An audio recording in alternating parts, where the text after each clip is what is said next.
Started here. So welcome everyone to our session on our opportunity in ESG. So I thought the first thing that I should do is, it's easy to take acronyms for granted and everyone understands. So it's just to make sure that we all understand what we're talking about when we're talking about ESG. So ESG, the most basic definition I could kind of find and come up with is that it's a set of practices that a company or organization has around environment, social, and governance. And sort of an ESG plan would define their practices around those things. And I think what's changing is that for the longest time, a lot of those plans were, I think, probably rightly criticized as being greenwashing, where, a lot of nice words, but they didn't really mean anything or really turn to action. But in the last, I'd say last 2 or 3 years, I think we've started to see a real big shift. Where now that we're seeing building owners start to make big changes in how they do things and invest significant amounts of money in their buildings as a result of what's in their ESG plans. And so obviously with this change and with this amount of investment being made, there's enormous opportunity emerging to better serve our customers who are starting to take this plunge and to better serve those building owners. And obviously this is the automatedbuildings.com showcase. So specifically, we want to talk today about where's the opportunity for the automation industry. And I go so far to say that I think in a lot of cases, building owners are not going to be able to meet their ESG goals without our industry, without the help of the automation industry really stepping up to the plate. So that's really what I want to talk about today. And I've got lots of examples. I'll try to introduce myself. I'm Brad White. I'm a contributing editor of automatedbuildings.com. And in my day job, I'm a consulting engineer. We do in Vancouver, Canada. We do everything existing building related that is kind of sustainability, from smart buildings through to mechanical redesigns. And we're doing lots and lots of work right now helping clients get their carbon footprint down in the building, for example. And so I'm seeing lots of examples where I see the need for the automation industry to step up to the plate and really take their practice to the next level in order for these owners to meet their goals. So I'm really excited to have this fantastic panel with us today to have a discussion about this. And I do want this to be a discussion. We're going to give everyone a few minutes to kind of give their perspective on the topic, but I really do want this to be a conversation with all of you. So start thinking now about any questions that you might have, because we're gonna jump straight into those once everyone's kind of said their piece here. And then also just wanted to say that there's some background material, some additional information that doesn't really fit in this session, but it's still relevant. I would encourage you to check out the webpage for this show on automatedbuildings.com, and there'll be some extra material linked there. So without further ado, I'm going to jump in, just hearing from our panelists. So I think to start us off, Melissa, can you tell us your perspective on ESG? First, thank y'all for being here during the lunch hour. And this is a real important topic. My name is Melissa Bowell, and I'm the president of a company that focuses its time on how we help our workforce do the work that we need to do. And one of the reasons that I am so excited about this topic is partly because of my personal story. When I entered the workforce in the 80s, and some of you may have entered the workforce about that time, we were in a very different place than we are today. And I started in advanced manufacturing, making products that I learned I was not able to manufacture the way that we needed to because of regulatory compliance. And we had to change our ways. And we had to figure out how to adapt our processes and make what we made differently to be able to comply with things like the Clean Water Act, things like the Clean Air Act, that today may seem like, well, duh, but back then it was not as easy as it is today. There's a lot of work that many of us did in that time period to figure out how to get the work done. And one of the things that I learned in my role was half of my career has been spent as the owner trying to do the work that an owner might do. And the other half has been as a systems integrator, monitoring those systems. But the majority of that systems integration experience has been in the industrial SCADA sector: water, wastewater, power, emissions, point source detection. And one of the things that I know is that measurement of these factors is so important to being able to affect change and to tune our loops. And the only way that we were able to achieve the things that we've done in the way that we're managing our water systems and our power systems and some of the things that we've accomplished is because we had excellent tools. Today, the building automation industry has a tremendous opportunity.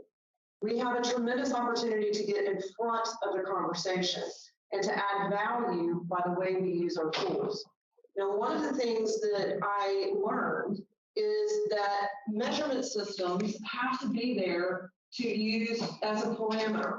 So we did ISO 14000 environmental standards. That was a project that I oversaw.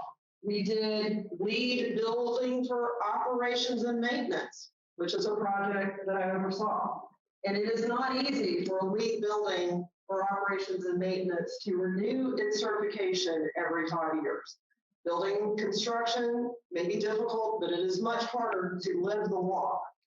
And we've also done things over time that we're learning that there is more that we can do.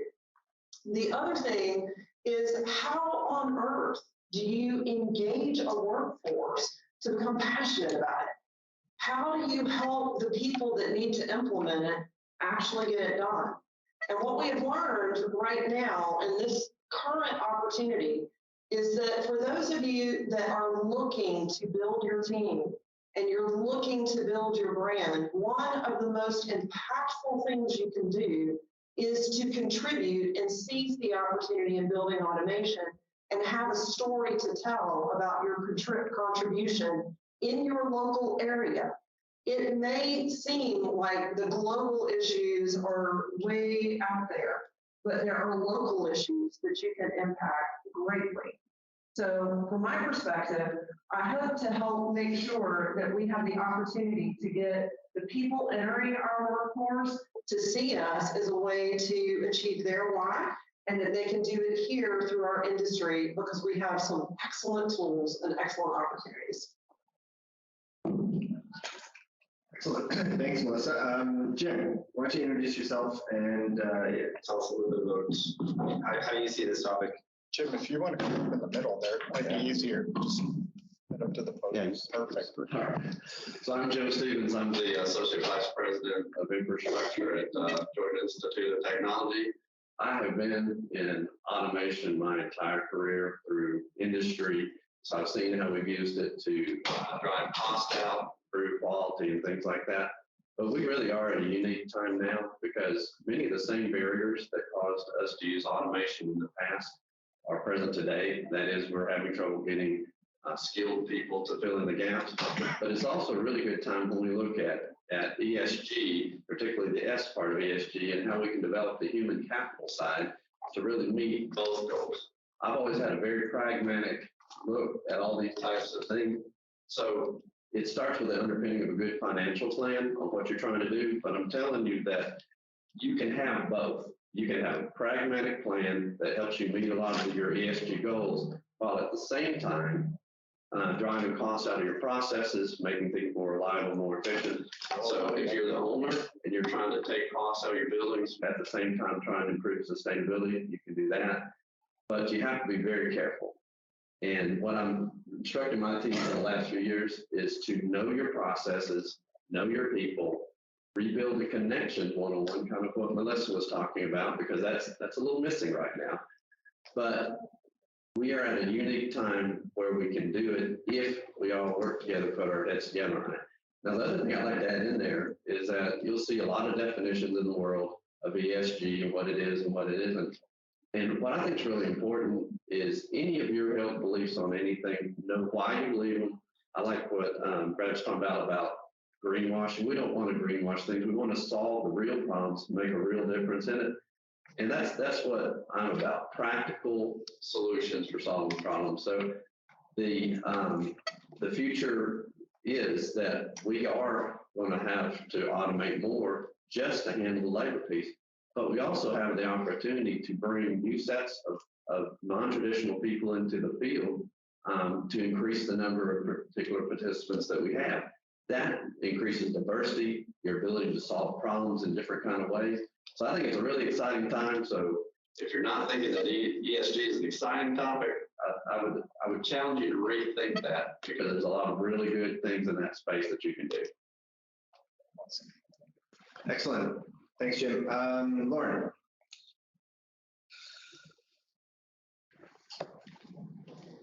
Hi, everyone. My name is Lauren Scott, and I work for a company called Acuity Brands. Probably less familiar with that brand name. I came up through way of Distech Controls, which is owned by Acuity Brands, and I currently sit in the role of Vice President of Marketing and Sustainability. So I've been in the clean tech space, primarily buildings, but also renewables over the past decade. And I'm actually really excited to see how many people showed up today, because working in sustainability, right now I get questions so often, is this really the right time to care about sustainability? We're at the cusp of, if not in a recession. The geopolitical situation, especially in certain geographic markets, is very tense right now. Should we really be shifting resources to care about sustainability and ESG overall? I also get questions, is this the right industry? Are we the one who are going to move the needle? And I really think that the answer to both is yes.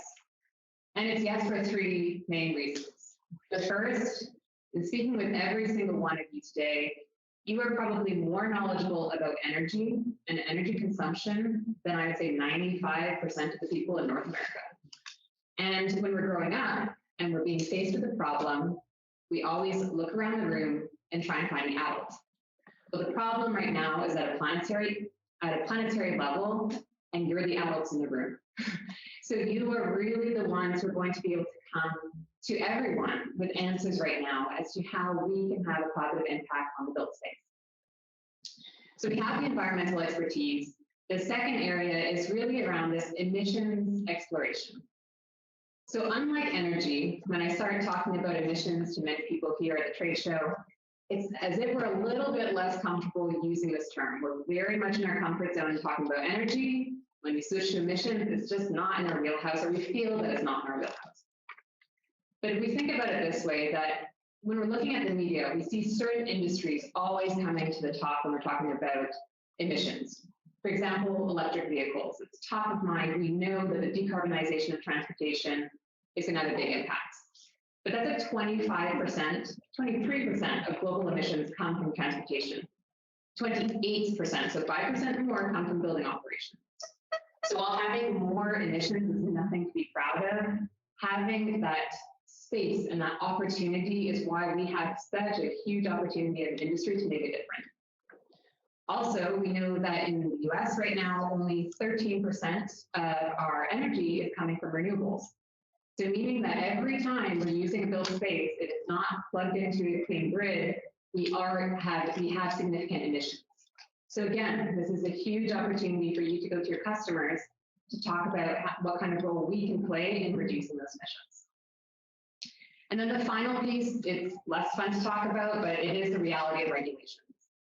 Right now, we see governments coming in, and there are two things. One is very fun and positive. We see that at a federal level right now, additional funds being pumped into our industry to make buildings more energy efficient. So there's the opportunity there.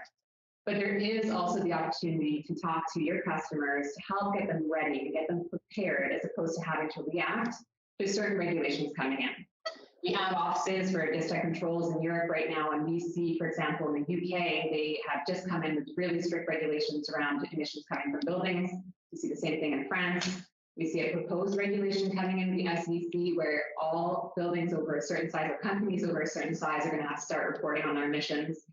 This is a real opportunity for, again, for you to be the adults in the room to help guide those conversations and empower your customers for this transition. So I started this question with, is the time right now? Are we the right people? And I really do hope you leave today and that you are, and this is, in fact, the right time.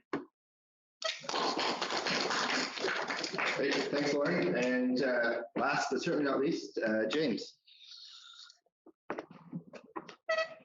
How do you follow that? Huh? I'm gonna start us off. We're gonna do Q&A after this. So I'm gonna start us off with a little warm up. Who in the room, just maybe raise your hand slightly on this one? Who's an ESG skeptic? Anybody want to admit to it? Anybody think it's BS? All right, thank you. Anybody else? I saw one of these. Yeah, all right. I see you. All right. How about anybody that feels climate dread? Anybody? Audrey, your hand shot right up. Yeah. Yeah, lots of people there. All right. That's fair. So I'm James. My background is in mechanical engineering. I think this is my 6th or 7th AHR Expo.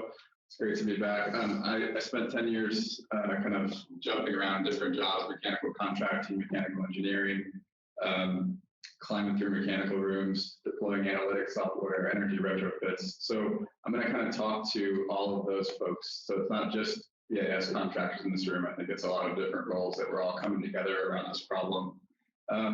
So I have kind of 2 goals for my remarks here. The first is to kind of reframe ESG a little bit. I had my friend Mandy Whedon on the Nexus podcast, and she said ESG is about risk. And I feel like that word has always come back to me as like we need to kind of keep that in mind. It kind of cuts the fluff out of the ESG term. And really it's about risk to the asset owner, risk to the building owner, right? And there are a couple of ways we can help either prevent risk or we can increase the asset owner's risk as the people in this room. We can prevent risk by reducing fines, like you guys mentioned, reducing, taxes on the building. We can reduce borrowing rates. We can reduce cost of capital for the building owner. We can reduce reputational damage, like Brad mentioned with greenwashing. We can reduce the risk of the asset becoming just totally obsolete, right? We might also flip that on its head and say, what ways are we participating in making the asset more risky? So like if our building automation system gets hacked, that's a way we're participating in increasing the risk. Increased reputational damage, like I said. So reframing that risk, there are many different use cases for controls, many different use cases for automation technology that can be kind of reframed for the asset owner. I think that's one takeaway I want to leave you all with here. How can we reframe the value proposition of what we all do? Another reframe is, we've already mentioned it a little bit, reframing from energy or energy efficiency to carbon and decarbonization and reducing carbon emissions. So I talk to a lot of different building owner organizations. And what I'm hearing a lot of is organizations are now setting targets based on not only a percentage in energy reduction, right? They're setting targets based on carbon emissions. And some of them have thrown the energy targets completely out the window, right? It's all about carbon today. And I think that requires a reframe in what we're all doing, what we're all showing up to every day. So it's headed towards that target being the only metric for our success. And I think that requires a little bit of a mindset shift. It's also headed towards disclosure. And so we see a lot of these laws being passed in different cities, like Lauren mentioned. All of these laws are about data disclosure. We can all help with that data disclosure, but then it's about performance, right? And carbon emissions is a really, really difficult number because we can't hide it. We can't hide behind anything. We can't hide behind marketing fluff. We can't hide behind anything. It's what is this building actually emitting on an annual basis? And so how do our mindsets need to change in this room? First, we need to electrify everything.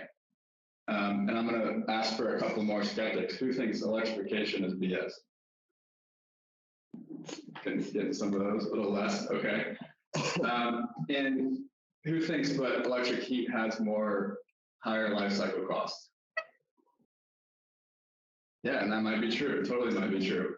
And that mindset, I've run the numbers, I've built energy models just like Brad has. That mindset is going to be true a lot, but we need to reframe our thinking around it. Energy management is not necessarily about costs anymore, right? We need to reframe it from optimizing a cost center to how does this make this business more valuable or this asset more valuable?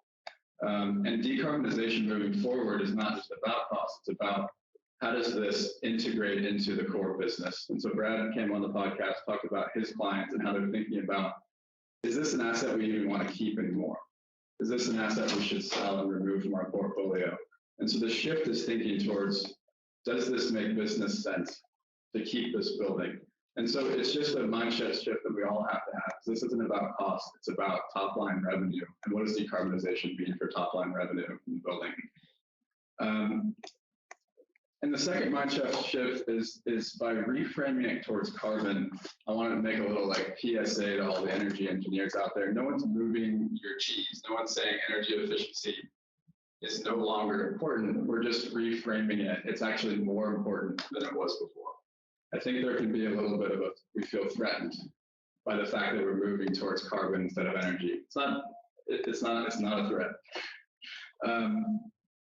Finally, there needs to be a shift in how we're kind of thinking about developing savings calculations. So all of us, raise your hand if you do energy savings calculations, energy models, right? It's a big piece of the pie, which is how does this affect your top line and your bottom line of the business? And so it's not just about what happens behind the meter anymore. I think we do a lot of calculations where we're viewing our building as this fixed, closed off system. And it's now about carbon, which means it's about what's happening on the grid as well. And so that's one sort of practical shift that we can make and sort of go from, it's not just about our utility bills, it's also about how that kilowatt hour we're consuming in the building is actually being produced on the end. So, and then finally, I think I'll just say, as Brad said on the podcast, we have to remember what also hasn't changed. So those are all mindset shifts. Those are all mindset shifts that we need to make. But what hasn't changed is the importance of automation, the importance of analytics to make sure the automation is working, the importance of commissioning to make sure the automation is functioning as well. So we have to remember that we need to continuously keep improving the performance of the building. It's not all about retrofits, right? So I guess the opportunity I'm preaching about here is to sort of think about this mind shift as leaders rather than sort of reacting to it and letting it all happen to us. Thanks, James. That's awesome, and it's interesting. I think almost every one of your points, I can kind of think of a real world example that I'm running into in our consulting practice. For example, 2 weeks ago, I was having a conversation with the investment side of a major property owner, and they were creating a whole new fund specifically to buy properties and make ESG investments in them, make the properties, decarbonize the properties, make them sort of greener, more efficient. And the entire business case is predicated on this idea that makes them more valuable. So the fact that they can buy these properties that maybe are not sustainable and are not performing well, make them perform well, and that creates enough value that then a few years down the line they can sell that for a profit. That's new. That's not a perspective I've ever heard from a major property investor before. And then on the flip side, and I would say that's kind of the more progressive people who are seeing the opportunity and seizing it. But I've also got clients who I would say are the ones who are the least enthusiastic about making investments that don't pay back. But they're coming and talking to me about these major investments because where I'm based in Vancouver, Vancouver's phasing in carbon pollution limits, and they're one of they're early, but they're certainly far from the only city to do this. New York City being sort of the famous example, but other cities and jurisdictions are gradually phasing in these limits. And now they're talking to me about that risk is how do I make sure this property doesn't get fined, and what investments do I need to make it to get there? And these are owners who were never coming to me before to talk about decarbonizing the properties, but now, because of the risk, they're very interested. And then the last one I'll just say in terms of the opportunity of the automation system making these systems work. We also see a lot of cases where owners have made big investments. They've spent $500,000, $1 million on a heat pump, and this is maybe a retrofit system. And we come in to do like a recommissioning study, and that heat pump is tripped out and the boilers are firing full out. So yeah, we see these cases for the sake of 3 lines of code, they are receiving the benefit that they spent a huge amount of money to get. And so I'll say, those of us in the industry who know how to make those systems work are going to be in really high demand. And with that, I guess anybody in the audience want to jump on anything that you've heard and ask a question, comment? All right. Oh, yeah. Yeah, so one thing I want to say that the decarbonization and moving away from energy to decarbonization, just seeing that happening in the industry, I have one concern with that is that I'm starting to see projects where it's like, okay, we're going electrification, but we're going back to like constant volume systems. We're not, like, I've got an example where, not even looking at removing inlet vanes. You can electrify the boiler plant, but you haven't done that. So I'm worried about if we say, hey, we're moving from energy focus to a decarbonization focus, and then we're losing the things that we've done in the past little while to really drive energy savings. And I want to make sure we're very aware that it's not either or, it's a thing that has to be there. Well, I think, James, you just said this. Efficiency is more important now, not less. And I think, all the projects we do, I mean, you've got to do the efficiency things first. I mean, the heating plant optimization is a perfect example. You can't, you're not going to get 80 degrees Celsius, 180 Fahrenheit out of a heat pump. So you've got to optimize that system so you can run it on a lower temperature to even start to think about to decarbonize. But yeah, anyone else want to jump in there? Go. Well, so I understand exactly what you're saying, because we're faced with similar kinds of issues, because most major universities, the size of a Georgia Tech, are sitting on several $100 million of renewable kind of cost. And so when you talk about how you're going to do all these goals that compete and things like that, and like I said, I've taken a very pragmatic view that it's like you go for the biggest pieces first. And that's actually one of the challenges in the space, because when regulation gets in a little more, it concerns me that the other stuff doesn't get done sometimes. So there's a balance between all of that. But I think if you focus on where you have the biggest, where you can make the biggest impact and get those done first, we are looking at decarbonization, electrification, call it whatever you want. What we're talking about, though, is how do we make our campus overall more efficient and drive our operating costs down. And I'm just saying that when all of those pieces line up and you can do them together, you can put all of your resources against good projects. But the whole thing is understand the good projects from the bad project, put your time and money in good projects. What we're looking at doing, for example, if we don't deal with deferred renewal costs, we won't be able to do the deep energy retrofits for buildings that we need to drive our meet our sustainability goals, and we won't save the money that we're going to save when we do those deep energy retrofits if we ever do them. Of course, that's circular, but get what I'm saying. And so I think that by focusing on the biggest pieces first and getting everybody on board with what you're doing, then you get it done. You start knocking the big pieces out, and the little pieces will sort themselves out over time. So. Just all the big pieces, is that the plants or your terminal figures?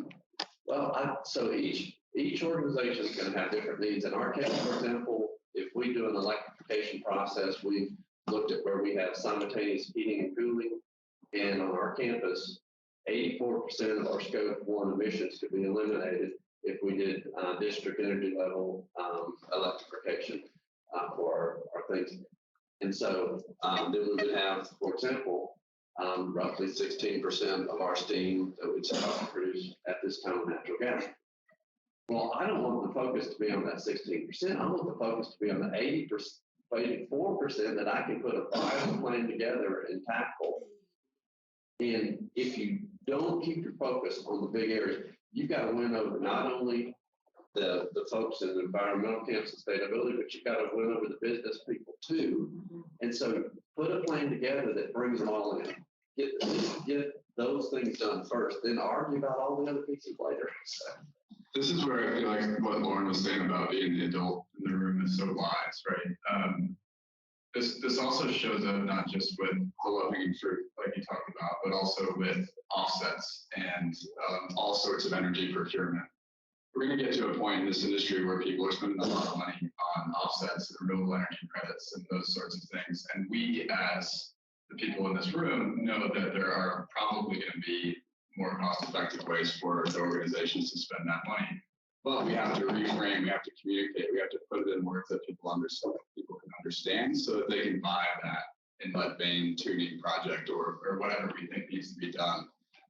There are people that are going to sit at the portfolio level in a lot of organizations that aren't going to understand what an inlet vein even means, right? So we have to be able to put it in the terms that they can buy, they can decide on, they can decide is going to be something they want to do. There's one aspect to what Prangel is saying that I think is really important at a senior level, and that is to know your why, communicate your why, and educate people on your why. And when you do that, it can influence small decisions at the local level and the people that are making those decisions. But as senior leadership, we have to do that. A lot of the work that I do is with the C-suite and the boardroom. And one of the biggest challenges that I think we have on this topic is messaging. I'll give you an example. A simple situation, very similar to what Prangel discussed. In a building, there are many people making those decisions. It may be a maintenance supervisor that is 5 rungs down from the boardroom. And it is incumbent on us to educate within our organizations. And it's one of the reasons why workforce is such an important component of this. Because in our world and in our industry, small decisions can make a big difference. If you have controls that are not optimized in the way that they're supposed to be, it just magnifies the problem.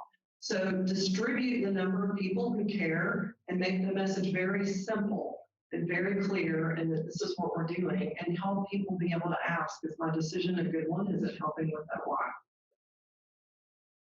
Yeah, and I think the only other thing I would add to that would just be that the economies of scale of the technology are very different as we move into electrification.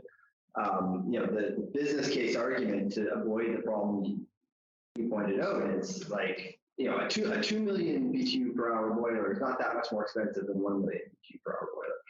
A 400-ton heat pump is a lot more expensive than a 200-ton heat pump. So when we're looking at doing these transition systems, if we don't bring that load down first, you're going to spend a lot more on your capital up front to make those investments. So it makes, like, once you bundle it all together, it only makes sense for the owner to get that load as low as they possibly can before then starting to invest in these systems, because we just can't afford to oversize them. I've actually plotted out kind of cost per BTU on various technologies, and like boilers are down here with a very, very small slope. I mean, the price doesn't go up that much as you spend more money, but for heat pumps, it goes through the roof. So you gotta know that, like, it's a different paradigm. You can't treat it like, engineers especially like to oversize things. You can't do that anymore. You can't do that the way we used to. Yeah, question over there. So I raised my hand as a skeptic just because of what you're talking about, not because I don't believe it's real, but I think that in the industry, there's so many different silos and no one talks to one another, and each one has their own goals, right? So the fact is, on any given project, you can't guarantee that all the systems are working correctly. And when you look at various companies, like, so you got Georgia Tech and who owns his buildings. So he has a different interest in it than somebody else. So my biggest thing is, what's the ROI of climate change and sustainability? Because there are no ECMs out there that are in that 2 to 3 year period. They're just not. So how do you put a value on that? And then how do we go ahead and start to reframe different things to different clients? Because, if you're in New York City, if you're in the Midwest or California, it's all a different language. So how do you put it all together? I have a very quick response. So I'm very lucky to get to work with people like Jim around the country. And I think reframing it is that, in Jim's example, colleges and universities around the country are suffering a decrease in enrollment and they are competing for students. And Jim is turning this into part of the why to choose Georgia Tech. It's why to partner with Georgia Tech. It's why you want to be a supplier to Georgia Tech. It's why you want to be a vendor with him, because he is communicating his why and he's driving the core business of Georgia Tech. And we have to do that more in our other areas, not just in higher education, but when we turn the phraseology into what the business purpose is, we're going to drive change. Unless you can identify a return on investment for that.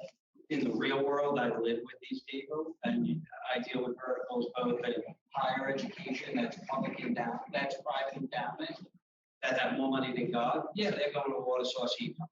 Public university that are fighting every year to do it. You can't get the C-suite's not going to hear you unless they're getting compensated. I personally try to do where they have dormitory applications and try to turn them on to VRF heat pumps and get away from central station gas, get away from central station steam. And then you have the verticals that you're never going to get rid of steam, whether they're healthcare or they're a pharmaceutical manufacturer. So everything you say is great. Getting to the C-suite is great. Finding those motivated people that don't have any skin in the game or don't want skin in the game to do it, God, that's utopia. God bless you for finding them. But, again, these are all scalability issues that you come and get to. Before you even decide what's going to be the driving force. Is it the technology, the control system? Rarely. It's the technology and the equipment.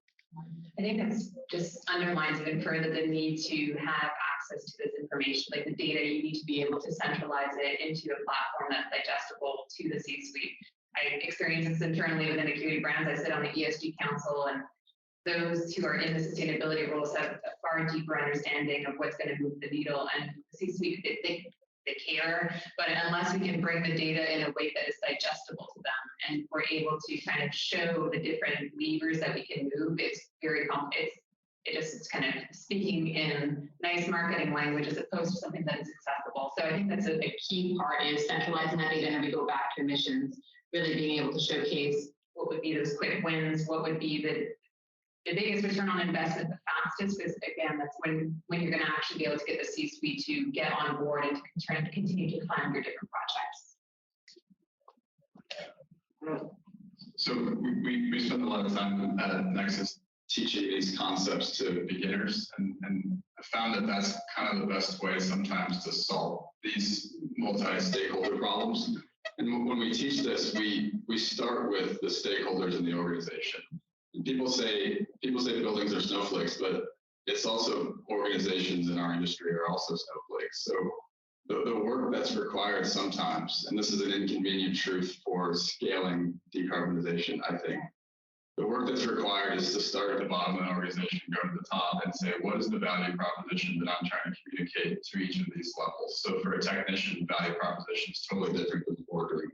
Right. And I think the work that's sort of incumbent upon all of us is to go through that and figure out how, what's my message at each layer. So we call these layers of value propositions. And some of those layers are also going to have an ROI that you can calculate. And that's going to be easy to communicate that ROI. And some of them are just going to be impossible to calculate at all. But that doesn't mean we can forget that they're very real and we have to go through that work. That also is that probably from an owner perspective, one of the best value propositions is good automation. I think I heard from someone earlier about maybe some automation that didn't go too well. That is extremely common. Automation that's too complex for the technicians to work on, that maybe the vendors didn't coordinate very well. So there's a lot of finger pointing that goes on. So I would say one thing, if you can cut out for the owner and demonstrate that your automation is actually going to work and they can actually support it, that's probably the biggest thing you can do initially on that. And then the second thing riding behind it is workforce development, because if we on the owner end don't have technicians that can service it either, then it doesn't work. It gets bypassed. And you can commission it as many times as you want. The day after the commissioning person leaves, if that system does not work for the maintenance technician that's doing it, it will get bypassed. Owner may not know it for a while, but it will get bypassed. Well, and I've got real world examples of that where, this residential, like an apartment building, rental building, we recently replaced their domestic hot water system, the boilers, with a new, it's air source heat pumps and electric heaters and backup boilers. It's all tied together. So we went from a system that was essentially run off an aquastat. It was boilers and storage tanks, dead simple, to now a system that has 3 different heat sources that are all supposed to work together in sort of a very optimized fashion. We've introduced a lot of new complexity into that building operator's world. And as a result, we've had to change some things that we do. And that's where we're kind of seeing our practice adapt. Is realize that as part of the closeout documentation, we need to give them like a 2-page quick start guide so they can understand like what the heck is going on, like what are these valves for? How is this thing actually supposed to operate? If I have a problem, like what buttons do I press? What set points can I safely change and which ones can't I? Because they have no idea. I mean, this is it's taken me months to understand this system. And I helped design it. And even if you just can't operate, you learn new things about it. So things like that. We have to create this whole new type of documentation for them and a whole new training process.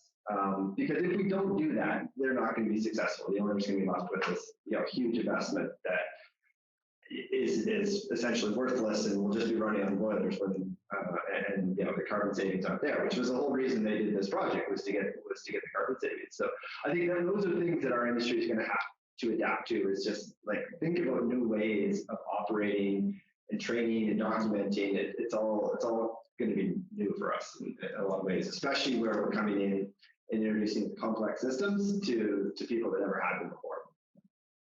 So there's one thing we haven't discussed, and one of my concerns is that carbon is huge and it's important, and energy is huge and important, but I spent half my career in water, and water is an enormous issue. And every poor energy decision we make affects water. And one of the things that we need to think about is how you lean in to water issues and opportunities in your area and how those might combine to help you with projects. I mean, your pushback, I love. It makes me want to help you. I would love to figure out how to do that. But one of the things that we have learned is you can't boil the ocean. You help the people that want to be helped. Jim is a great person to help because he wants it to work. And there are a lot of people that are out there that do want to make it work, and that they do have a value proposition that they understand. And water is one element that we really need to think more about as it relates to this broader topic.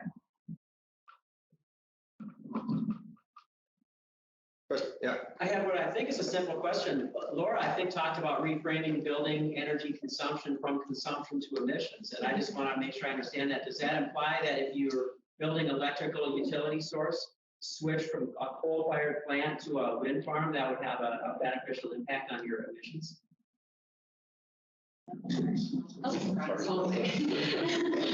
Yeah, exactly. And that is something we're looking at. Again, if I go back to my own company, what we're doing right now is part of reducing our emissions, because we've made a net zero promise by 2040 as well.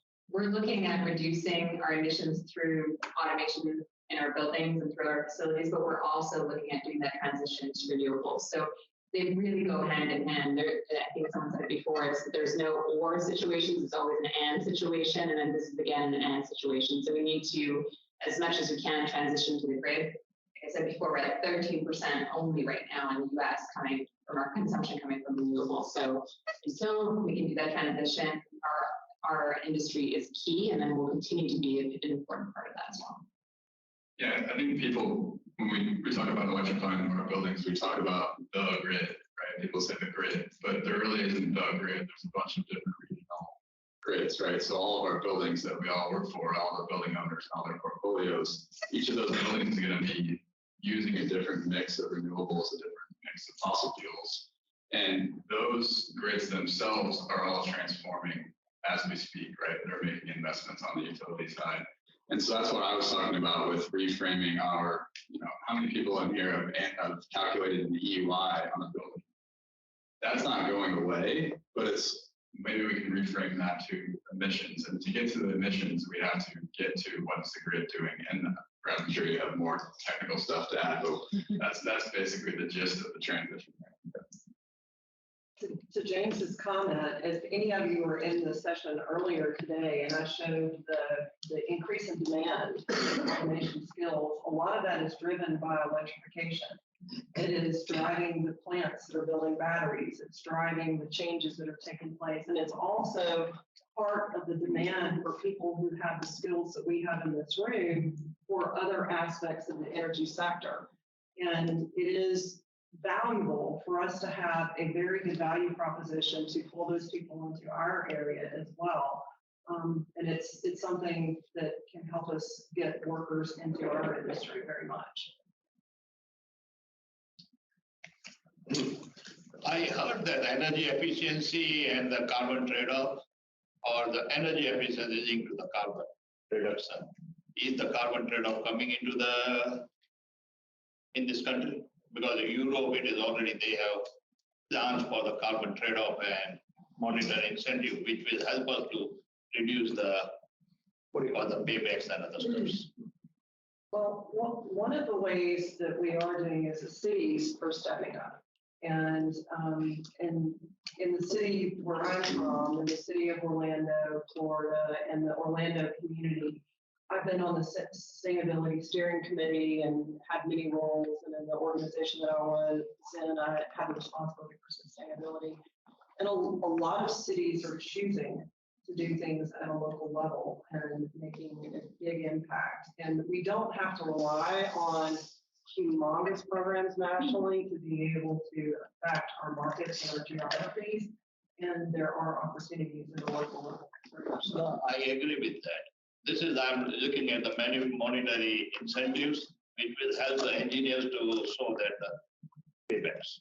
That's all. If it is coming at a central level, because the local level, we are helping the all aspect of reduce the energy. Yeah, that's what we did. We did do some of that. Well, and in Canada, I mean, this is obviously unique to Canada, but we do have national carbon pricing now, and it's starting to make a big difference. That's one thing we've had to adapt when we do analysis on these projects, is to project the price of carbon and include that into it, because we're looking at our price for carbon right now is $50 a ton. It's going up to 65 on April 1st.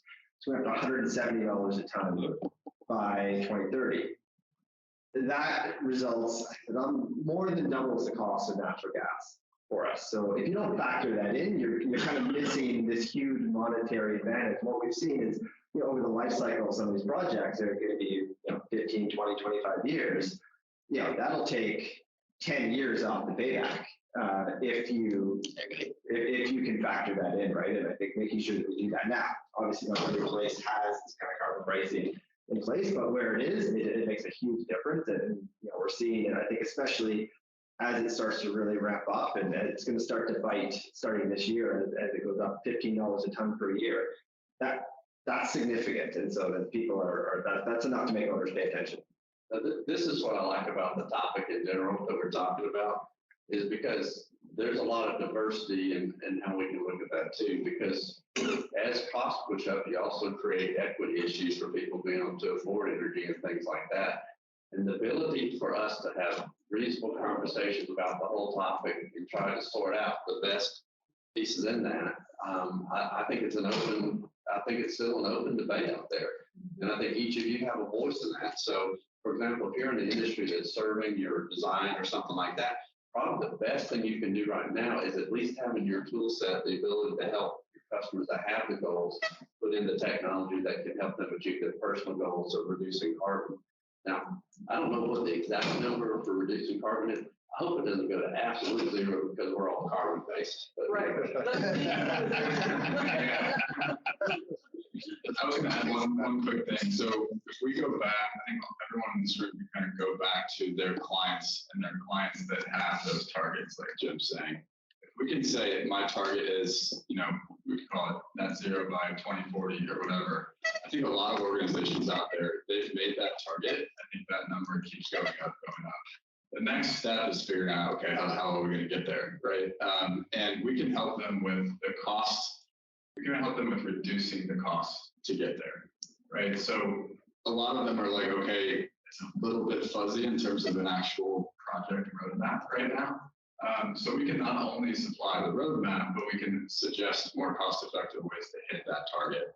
And that's the piece that I don't think everyone has understood yet, which is you can offset. You can go plant trees in California or whatever, and that's going to be a very cheap way to get to that target. But that's probably not a valid way to actually do that. I think we in this room know the valid ways to get to that target, and those are going to end up being more cost-effective than the other alternatives. So Jim made an interesting comment where he was saying that we need to rebuild connection that's missing. And taking that and then this conversation we're having about utilities and the opportunity of the integration and interactivity between buildings and the power grid. All the people who work in utilities and power systems, they're at a different conference this week. They're at Distribute Tech, and we're here. How do we get us together? Have you seen any good examples of utilities, building owners working together, et cetera? I want to throw one thing out, and I'll let someone else who knows more about this topic answer, but I just want to pitch one thing out there. You can have diversity and not have inclusion, but if you have inclusion, you're going to have diversity. And so that one-on-one connection where we really listen to other people and we listen to ideas we may not want to hear that are different than ours is so important for our ability to build the kind of teams we need to determine really what the goals are and how we get there. So that's. Yeah. There we go. I really do think also that technology is going to play an important role at being at that intersection between different industries. We're seeing it, so part of the group I'm with Cochrane brands, we have a brand called Atrius, and it's a dashboard that allows build space to interact directly from all the different automation capabilities, but then also bringing utilities. You're able to see your utilities, and we have been interacting directly with utility providers to get a good pulse as to is what we are presenting correct? Are we doing this the right way? So we are having this conversation, but I think it's a really exciting thing to view that there is this intersection of technology and sustainability in these conversations. Yeah, I think this is an area where I think all of us in this room, we don't have to be the ones that bridge that gap, but can we get halfway there? And one of the ways in which we in this room are kind of heading in that direction with connecting with utilities is through the use of aggregators or virtual power plants. So there are a lot of companies out there that we can actually connect our building automation systems, connect our building operating systems, connect whatever you could say digital twins if you wanted to, connect the building in some way and the digital infrastructure to an aggregator that also talks to the grid. It aggregates many buildings together and is able to then compensate those buildings for the grid flexibility that those buildings are providing as an aggregated power plant, essentially. And so we can all start to understand those concepts, and that helps bring the payback down when you start to realize the value of your grid flexibility that your building's providing. The utilities will pay for that. They're not all good at paying for that right now. That sounds like the cogen does. Exactly. And these aggregators are sort of already sitting in that. They probably have people that are both here and at Distribute Tech right now. So I think that's a theme and a trend to kind of look into right now. And storage systems are also developing in the market big way. Energy storage. And I think it's a really good question because it in some ways gets to part of smart cities and sustainable, resilient communities. And at a very micro level, we have to figure out how to bridge the silos where we are. So, in your organization, you have divisions that serve both, and so you've got a great opportunity, especially in your role. But even in a building, and when I was in a chair similar to James's, we did load reconciliation at the feeder level to plan construction projects, to make wise decisions and how we did expansion. And we did a lot of things that took into consideration the utility impact because of a lot of different stakeholders that we brought to the table. And when you bring the stakeholders in, like Nate suggested, when you have the strategic plans, like Jim's mentioned, then you can make wiser decisions and have cognitive diversity at the decision-making table. Scott, do you want to say something? Well, yeah, just a quick question actually for the panel. So we're at the AHR conference. Here we have like countless HVAC equipment companies. As the controls people, you know, we can only do so much on the electrification front. I'm curious, do any of you know of equipment manufacturers who have really dove into electrification and are modifying equipment to meet that? Do you know? I mean, obviously heat pump people, you know, chiller, they already bought mine, but I'm talking like, you know, what about the 2 million rooftops sitting on top of buildings all over the Midwest, right? Who's working on electrifying those? And I'm just curious if any of you know. I mean, yeah, I'd say 2 years. Yeah, I was to say like 2 years ago, there was one manufacturer making a hybrid rooftop unit that had gas and heat pump in it. Now there's about 4 or 5 on the market. Okay. So it's starting. Like You are seeing it. We're starting to see, which is a huge. Do they advertise it? Are they? No, well, poorly. It's hard to find. Like, you got to go digging through spec That's the sheets way to I find feel. those features. Yeah. So no, I think there's a huge missed opportunity in marketing is better for sure. That's got to be the next, you know, if you guys are rooftop, if you're talking a strip mall thing, you could change that to VRF air cooled heat pumps immediately. The product is there. The product's always been there. This is not new stuff. The product has always been there. You talk about resizing. Show me a mechanical engineer that doesn't oversize it because he doesn't want that shit storm rolling down. It doesn't happen. I mean, again, I feel like Rodney Dangerfield and back to school, but there's a reality. Yeah. And we can be as intelligent and talk to them on that level all the time and say to them, listen, your bosses are talking about ESG. We should be talking about ESG. And, you know, appealing to every level. You don't have to be in on a Saturday. You could be at your vacation home and know which pump's running. You know, let me scan your facility and tell you where your valves are and give you isometrics. You know, it all comes down to, again, cost and the motivation to spend that. Yeah. You know, most people could intellectually digest it, but who's managing up?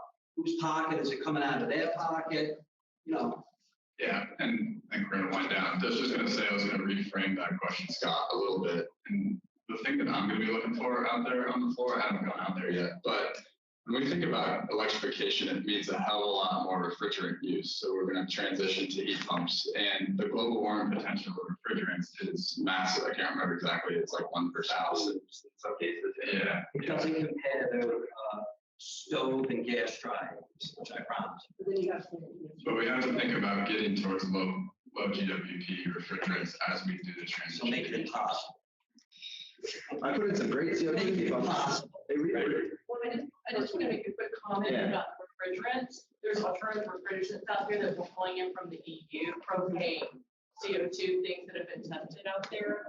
And if we can, you know, have a deeper lens to the whole view. I mean, we're focusing on the S, but there is the E and the G, and look at waste, and look at this as a whole. And you had mentioned going to the different levels. The shareholders are demanding this. The younger generation, they're actually making decisions on where they're going to purchase their products based on what's being put in the market. But the gentleman mentioned there's several million RTUs out there. We can look for different solutions like alternatives, renewables, things like that. Well, it's conversations like this that can drive many of those questions and conversations. All right, I think we're at time. Thank you all so much for coming. Again, check out the website if you want some more information.